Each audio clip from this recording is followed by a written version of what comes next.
You're listening to Paranormal Optimist. My name is Stephanie, and in this podcast, we dissect paranormal topics from the perspective of skeptics, believers, and everyone in between. At the end, it's up to you to decide. Are you a paranormal optimist?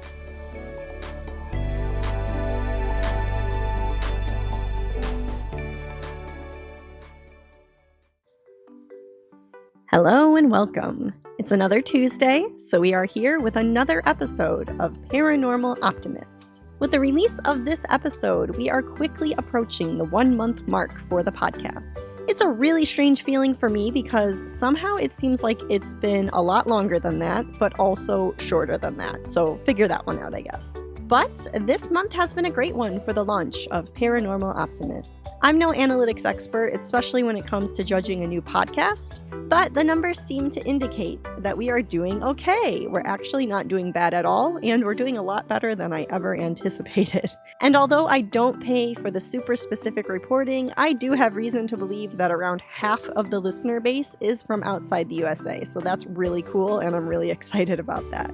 If any of you did find me through Weird in the Wade, welcome, and thank you so much for checking out the show. And obviously a huge thanks to Nat Doig for sharing the show multiple times online. If you're unaware of who she is the host of Weird in the Wade, which is a beautiful historical deep dive podcast with a touch of spookiness thrown in. Definitely check it out. It was the winner of the British Podcast Award in the category of history last year, which was a well-earned recognition for an amazing show. So again, check out Weird in the Wade. Before we get into today's episode, just my regular reminder that you can check the episode description to find more information about the show, like where to follow, where to listen, and all the sources I cite for each episode. I know many of you have already shared the show with a friend or online, and thank you so much for that. I really appreciate it. I'm terrible at marketing.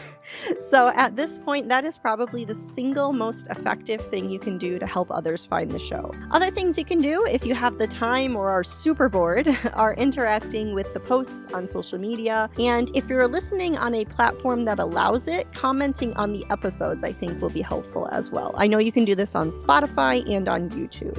As always, if you'd like to share your story for the podcast, be a guest on the show, or suggest an episode, please send me an email at paranormaloptimist@gmail.com. At the time of this writing, Personally Paranormal Volume 1 has just been released, and it's already been downloaded and listened to by many of you. I even already saw some positive comments online, so thank you for that. I'm glad you guys liked it. I'm currently working on a few things now, including a deep dive into everything Mothman. If you know anything about that case, it is not one that can be underestimated. Mothman is also my all-time favorite cryptid case, if you can call it that, so I have to do him justice. If you are from the Point Pleasant area, or if you have any relevant experience, expertise, or exposure to this case, please contact me right away. I would love to talk to you and fit it into my episode. The best contact method for me is always going to be paranormaloptimist@gmail.com.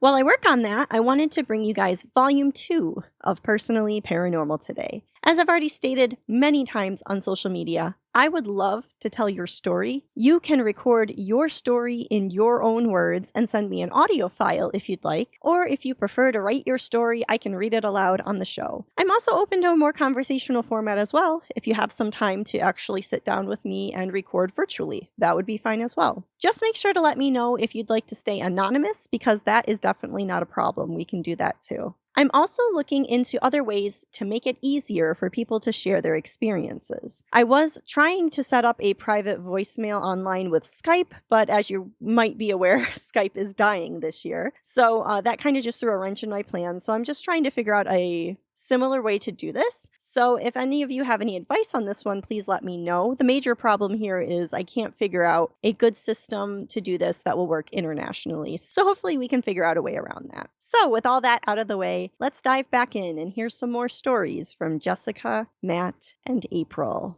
Jessica, do you have more stories? I have two shadow stories. So the one is, I don't have an active memory. I was little. I was like 4. Mm-hmm. I vaguely remember like being scared, but I don't remember like the scenario. But I remember like being scared. at that age and like knowing something was scary. Like I remember being scared at the age, if that makes sense. Okay, so real scared, and the memory of being scared and running to my mom was like a thing that I had in my head. Okay. I don't remember what it was. But core memory. Yes. Just scared, going to my mom. My brother was scared too. So the house that we lived in, the way that it's set up, it was an older house, and that house was haunted as shit. But the dining room. Get that out of the way. Just want to make sure everybody knows this because I have another story from there that isn't great. The kitchen or dining room, we had like a big, like a French door, so it was like wider. You could see directly into the living room. Mm-hmm. So I was in the living room coloring at the table, and my mom and brother were in the dining room at the kitchen table talking or something. And I screamed and darted into the dining room. Like, I weaved around, though. My mom said I didn't run direct. She said, you went around this thing. And, like, I went into them, and, like, I screamed, and my mom and brother looked, and they're like, what? And they look, and from the ceiling to the floor, a couple feet wide, was a super dark shadow. It was like, it would have been like the light was on right there that we see here, and then the shadow, and then them. So there was a light behind it that got darked out from floor to ceiling, and it slowly moved, and my mom was so scared and didn't know what to do. She's like, what's happening? Yeah, like, she's got her little kid. She's got a 12-year-old and a 4-year-old, and then my brother screamed, and finally, like, as it's moving really slow, it just moved across and, like, went into the wall and disappeared. And then she left. She grabbed us and left. We left. Horrifying. Yeah. So, like I said, I don't have much of a memory. My mom said it was a shadow. It was dark. It didn't black out anything. Like, you could see through it, but it was dark. Yeah, I always wonder because people have so many stories of these shadow things, shadow people they call them, but like this wasn't a person. My mom said. That's what I was gonna say. It seems like people who have experienced this, they do not think that it was. They don't think it was a human ghost. They don't think it was a ghost. It was just a shadow person. So. The other story I have is far more recent, and I have memories. When I first started working at a shop with Matt, there would be like occasions where I'd work like alone, like if he was making deliveries or something. And I will say that this corner of the shop made me feel bad. Like I don't know. I don't think it matters, but we're talking about a machine shop, right?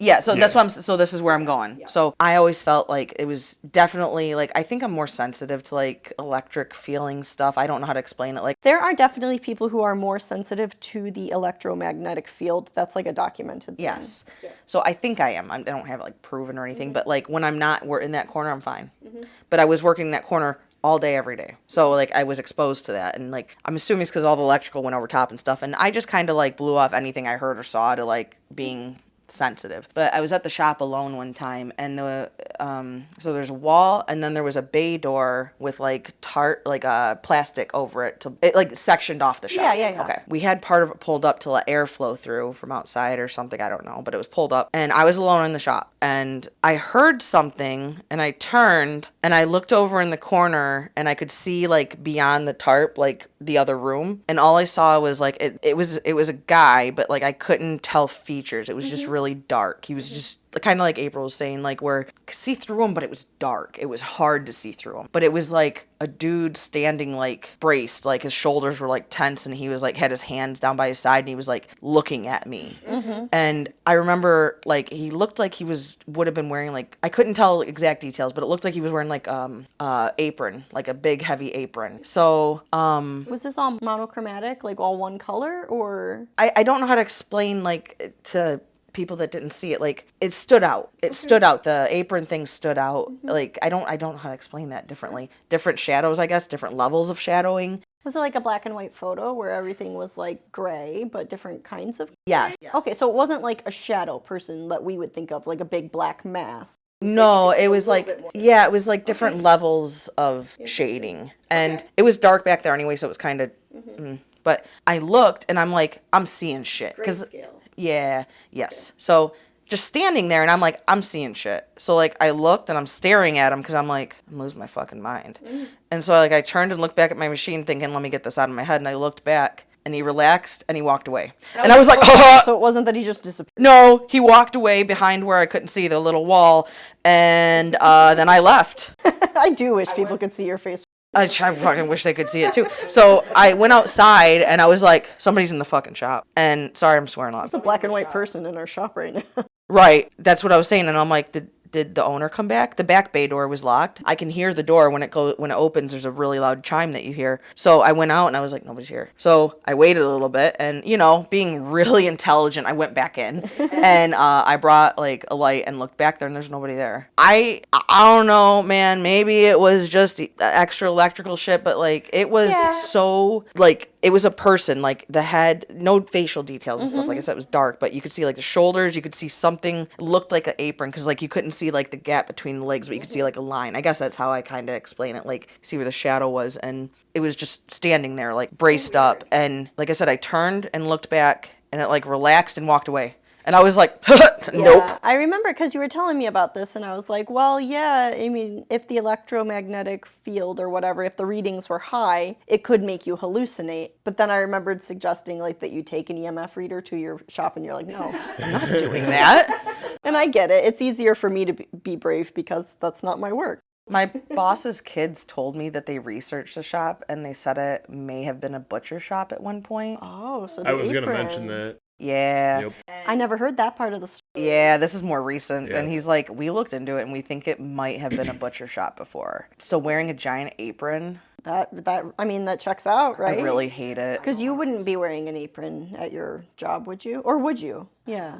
Some machinists do. But Yeah. that's like an older thing. Yeah, it's more of an older generation thing. Like everything's more encapsulated now. Like machines don't throw stuff at you anymore. I was way more happy with the idea that he wasn't a butcher. But I guess I was happy there wasn't a guy in my shop. Like, because I was alone. And that's like, what do people think ghosts are? Are they some type of time disturbance? Like just some type of imprint? Or are they some type of intelligent thing?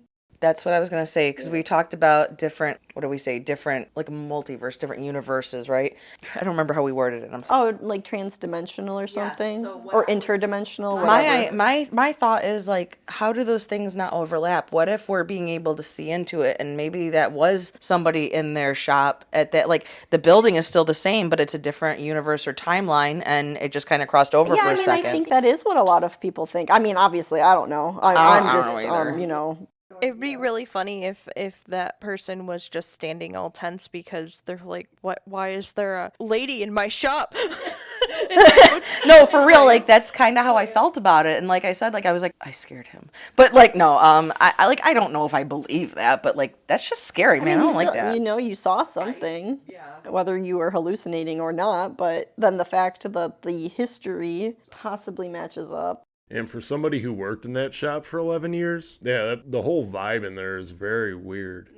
Like Jess said, though, there's a lot of machinery, there's a lot of electricity in there. So you think maybe the EMF field could just be because wonky. I used to work there. Like I'd work at night, like overnight. It was just me and the boss before Jess worked there, and I would hear like people walking behind me and all kinds of stuff, and I'm literally there by myself. And that's just what you want to hear when you're there by yourself. Yep. So just put the earbuds in, kind of just ignore it. The owner even said that he's seen stuff before or heard stuff, and he just tries to ignore it. Have you ever felt nauseous there? Unexplained nausea? Because that's another side effect of the EMF field being too high due to legitimate, like, electronic discharge in that. So it's hard because I had a bunch of stomach issues. So I don't know. Yeah. It could have been related, but I don't have it anymore. Yeah, because there is a phenomenon like that. Like if you're in a place that has really old wiring or just bad wiring or bad appliances or whatever, if you are the type of person who is sensitive, it could make you feel nauseated. It could make you hallucinate. It creates something called like, what is it called? A fear cage, I think is what it's called. It's like an actual thing. So that is a phenomenon where a lot of people, they'll walk into this place that's set up like that, either, intentionally or unintentionally, and they'll get bad feelings, they'll get bad vibes. But, using those EMF detectors or whatever, if they get the high readings from like a power outlet or a light fixture, then it's not paranormal. It's because the wiring is bad, something like that. But I don't know, like I mean, it's just one possible explanation, but the fact that you saw something that might have been corroborated by history is, and who knows, maybe that field being messed up like that makes it easier for things to be seen. I don't know, like whether it's a ghost or a past bit of energy, I don't know any of this. I'm not an expert in ghosts at all. I mean, I'm just regurgitating things I've heard on, other ghost story podcasts, or... That's something I always wonder though too and think about is like if there's that much energy there, because like you talk about like cold spots and stuff. Yeah. They're pulling energy. So if you're feeding them stuff, does it make it easier? I mean, I guess that's what paranormal investigators think. And I mean, it's compelling. It's Yeah. compelling. I just don't know. I don't even know what I would have to study to become knowledgeable in that. It's like, with aliens, you can study astrobiology, you can study, space, you can study biology. It's like, if you want to understand ghosts, though, what do you study? You just study people, history. But like, what makes it possible? I mean, we don't know. If it is possible, but there's so many stories that there's got to be something, whether it is time slips or just energy imprints or actual sentience. I don't know. Oh, I was going to say it before. I forgot. Like the nausea thing there. I've never had that happen. Okay. And like I said, I was there for 11 years. I never just inexplicably didn't feel good. Like if I was ever sick feeling, I was actually sick. Yeah. So, just a little anecdote, but it's me. So I feel like I'm talking too much, so I'm sorry. But It's an audio format, so the more people talk, the better, in my opinion. Oh, I'm sitting here doing all this visual stuff. Whoops. Stop painting that, please. I painted you guys a portrait. It was great. Matt is doing when an I was talking about interpretive my dance. thing, you didn't want to see the video? You have a video. Yeah, I guess I should have led with that. I don't. so we lived in a small town, and we rented this house for a year. And this house just had bad feel the whole time. We only rented it because it was cheap, honestly, and location was decent, and but landlord meh, and house meh. Oh, the farmhouse? Yeah. Okay. So Did this one have a dirt floor basement? No, it wasn't. This is the one where it had the cement in there, and it was real eerie. Remember? Like when you went in the basement and half of it was like raised up and cemented? Yeah. And we were like, what's under there? It was weird. You don't remember that? Oh, it was terrifying. I hated the basement. Okay. So I mean, it sounds horrific. it even gets worse. So we didn't store a lot of stuff in the basement because it wasn't a lot of room, because it was like a weird elevated thing. So we couldn't really have much down there. So Matt was sleeping and I was up in the living room by myself, just probably playing my phone or something. I'm weird and I keep things really quiet when I play video games and stuff. So I didn't have like music going. I didn't have anything. I was just focusing, or I like stopped because I heard something. And, like, I listened, and it was, like, lullaby music. And I was like, that's really fucking weird. And so, like, I kept listening, and it stopped. And I'm like, all right, one of the cats might have hit something. And so I kind of ignored it again. And then I realized that to get the basement we had to open a door. And I'm like, the cats aren't in the basement. And I heard it from the basement. You heard the songs? The sound. It was from underneath. Like I was in the living room. So like the vent, like there was like a little opening. And I heard it coming from the basement. And I was like, the hell is that? And I'm like, I don't have anything down there like that. It's literally just like boxes of old clothes and shit. Like it wasn't anything. I don't keep dolls because fuck that. Yeah. But like I don't keep that kind of stuff, you know? And even if I did, we'd been there for 7-8 months at this point. So it's not like anything should be going off. I was like, whatever, and I kind of ignored it, and then it started playing again, and it played for a long time, and I just sat there frozen, because I was like... Did it sound like something playing, like a recording or something, or what did it sound like? Like, you know when you, I'm not going to mimic this, don't make me. Oh, you don't have to. I just didn't know if you thought it sounded like a recording of something or a real person, or... No, it was like, you know those, if you spin up a music box, and it has like that chime, like those little... Yeah. It was like that. And then, you know how dolls, like, you have ones that, like, if you shake or, you tip or you pull the string, they, like, laugh? I heard that after. You heard a laugh? Like a doll laugh. A doll laugh? I'm gonna throw up. Nope. I said nope, and I shut my shit down. Move is to just throw up. Well, instead of, waking Matt up and being like, hey, something's wrong, I was like, I'm gonna go to bed. Paranormal apathy. What? Yes. That's what it was, though, because I was like, this isn't good. Can't handle this. And then I went to bed. And I was like, that's the end of this. And never heard it again because I don't think I stayed up alone anymore. Well, I think I'm disturbed for the rest of my life. Thank you. Yeah, that house had some weird vibes to it. We called him Fred. Yep, We called the Fred. guy... Yeah, because the upstairs didn't have heat, and my niece stayed up there. And so she would hear shit up there all the time. But there's no vents or anything, so it's not like you would hear, like, air coming through, because it wasn't like that. And it was so cold up there that she said Fred had, like, little icicle fingers. Wait, I don't understand. I don't know. It just said it felt real creepy up there. It felt like he was. She touched him? Or other way around? You just felt like cold chills in there and stuff. And she said it felt like it was like Fred reaching his little tentacle fingers, being like, "I'm here." We heard stuff a lot there. Okay, so yeah, I guess what happened to lead you to decide there was something named Fred? First, the music.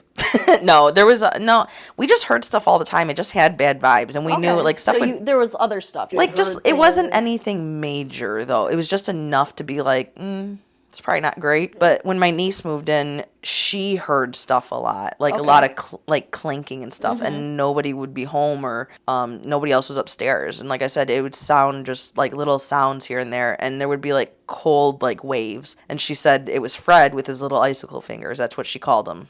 And so we just called him Fred with the icicle fingers. She was in the upstairs in one room, and the other room was just my music room. So, like, I'd hear, like, weird noises coming from my music room, and I know I'm not up there if I'm in the living room.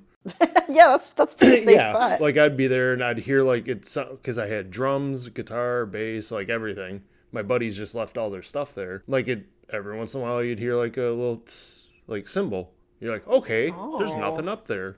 Cats are accounted for.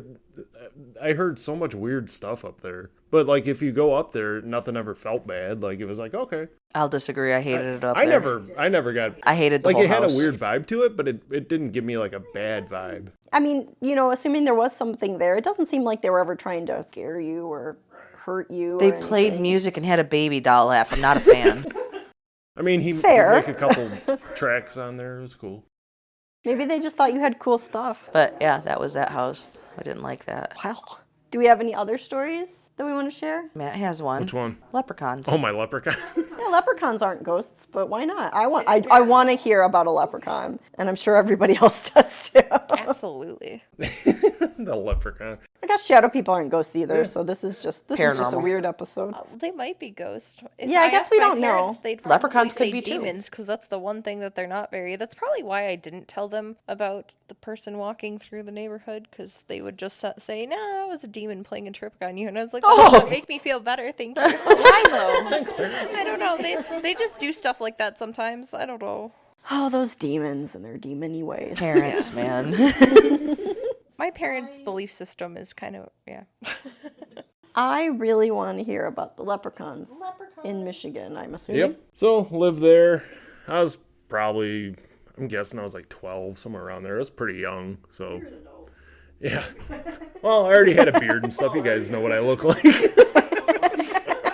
But, I would play in the backyard. We had like woods and kind of the same setup as what we got now, creek in the back. So like there was no people until like a sub really far back. So it was like a lot of deer, wildlife. I knew it was back there, lived there for a long time. And we had like a sliding door wall back for the basement. And I opened it up and I looked down, like turned around, shut it, looked to the woods. And all of a sudden I see this little thing, probably like, I don't know, like 1.5 feet, 2 feet tall. And I looked back and then did like a double take and it wasn't there. I'm like, what? And I'm sitting there, I'm like, okay, you're losing your crap, man.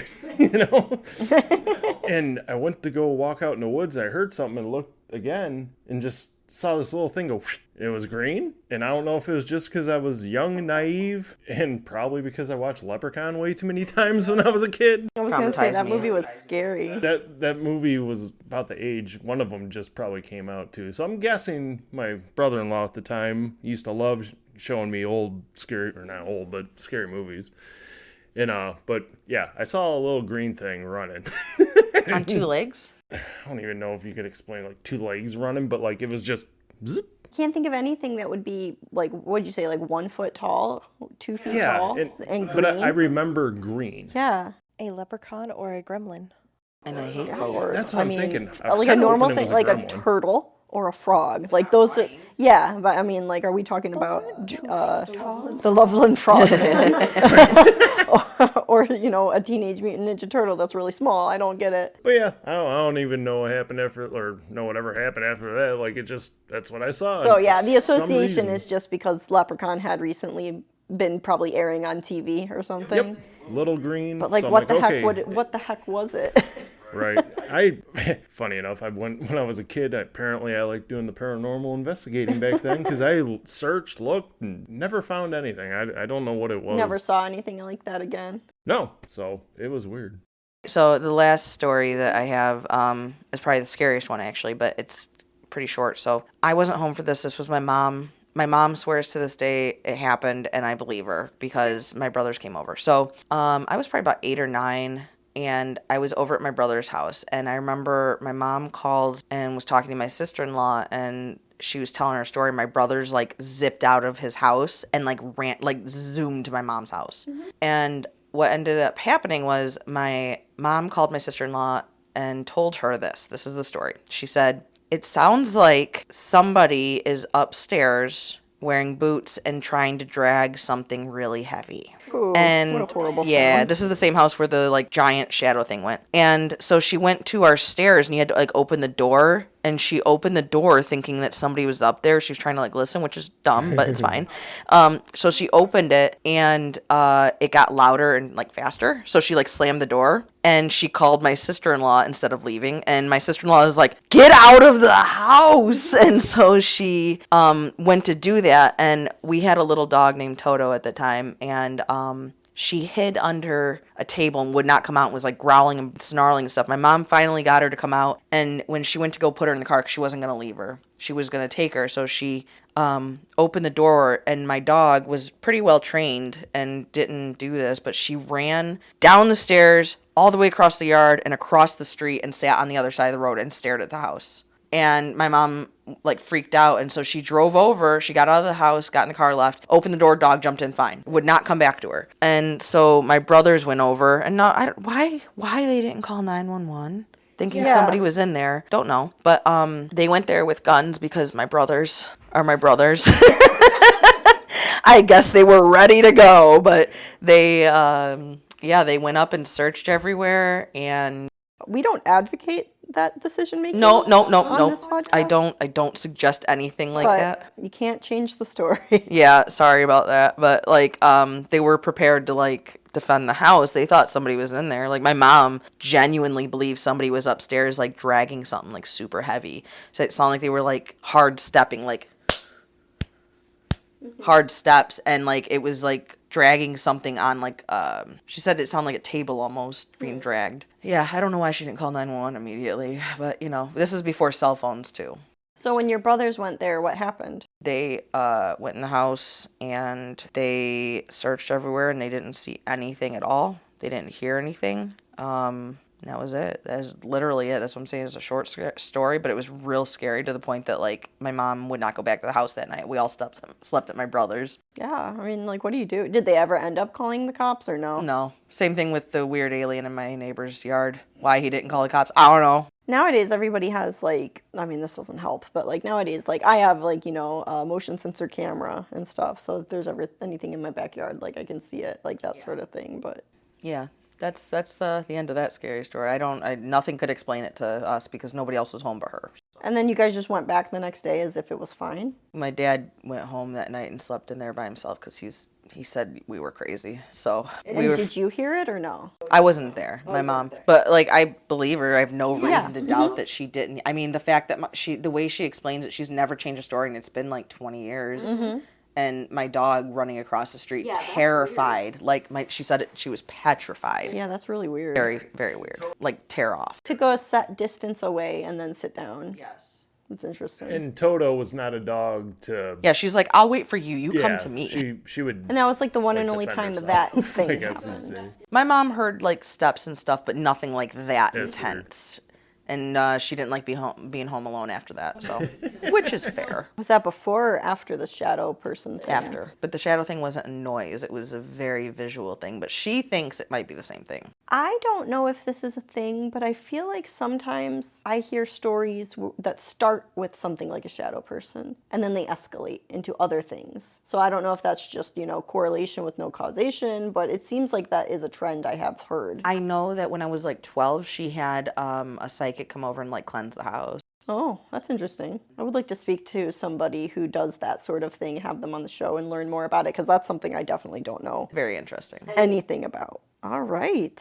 Thank you so much again to Matt, Jessica, and April for sharing their stories and participating in this episode. You guys are the best. Those of you out there don't know this, but this group of people has helped me so much in bringing this show to you all, so really appreciate them. But do you have a ghost story? Have you seen a UFO? Have you had a cryptid sighting? Do you have any experiences that are just weird and unexplainable? Let's talk about it. Next time, we will be going back to our original format and diving deep into things like history, science, and evidence. But I'd love to collect some more of your stories for future episodes. If you'd like to share your story for the podcast, be a guest on the show, suggest an episode, collaborate, or talk to me about Mothman, send an email to paranormaloptimist@gmail.com. Go to the episode description to see where you can follow the show and check out the sources I cite in each episode. I think I managed to do an episode where I didn't cite any sources today, so that's very exciting.